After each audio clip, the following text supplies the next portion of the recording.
Ultimo giorno d'estate e ondata estiva di caldo nell'Agrigentino, il videogiornale a San Leone, a mare a settembre, gli interventi al microfono tra spiagge e chioschi. Dario Piparo.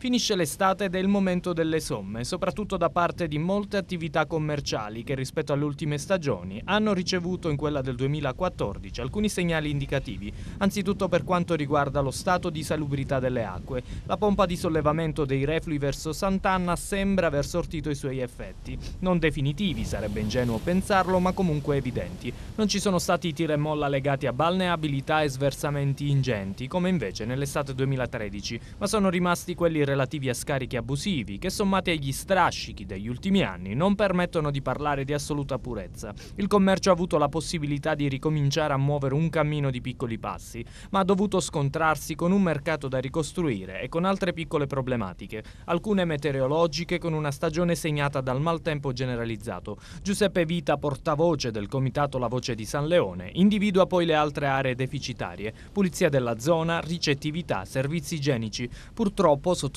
Vita, abbiamo avuto ragione. Dico purtroppo perché il prevedibile si è realizzato. Anche la nuova situazione dei parcheggi lungo il viale Le Dune ci ha dato una mazzata notevole. Le criticità le denota anche Jimmy Danile, proprietario di un chiosco a San Leone, ma individua anche barlumi di crescita e potenzialità. Fortunatamente ci difendiamo e nel nostro rientro economico l'abbiamo avuto, però nonostante abbiamo avuto il mare pulito quest'anno, e devo dire veramente non si è lamentato nessuno perché il mare è stato realmente pulito, però rimangono tante cose che ancora minano la condizione turistica agrigentina. Quali difficoltà possiamo individuare come principali?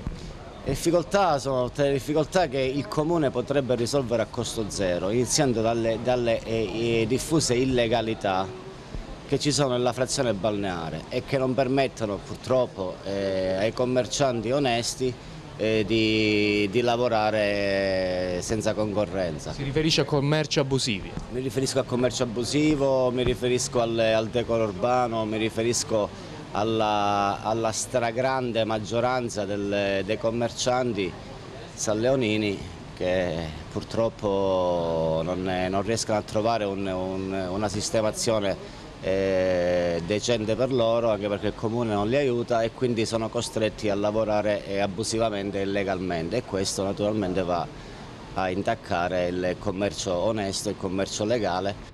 Un ultimo dato, sicuramente non in ordine di importanza, riguarda l'erosione delle coste. Lo stesso Giuseppe Vita ne parla in prima persona perché il chiosco che gestisce Oceano Mare è quello maggiormente investito dalla problematica. La spiaggia è praticamente scomparsa, rendendo il suo stabilimento una sorta di palafitta. Le soluzioni ci sono, afferma, e prova a fornire anche una soluzione. Un primo intervento per contrastare il fenomeno venne attuato, ma necessitante di un seguito, quindi un secondo intervento che però non è arrivato con i fondi che vennero dirottati per il centro storico. Ma adesso le possibilità economiche ci sono. Vita parla di fondi dell'Unione Europea, circa 2,5 milioni gestibili dalla Protezione Civile. Ho parlato con il responsabile regionale Calogero Foti, afferma. Quel che serve è un progetto preliminare per dare attuazione agli interventi. Progetto che dovrebbe essere presentato dagli uffici comunali e, secondo Vita, anche con una certa urgenza, al fine di evitare un peggioramento del fenomeno anche in vista dell'estate 2015. Ma ci sarebbe tra i cassetti degli uffici di Palazzo un progetto di ripascimento redatto da Cesco Tedesco, personalità agrigentina di spicco recentemente scomparsa.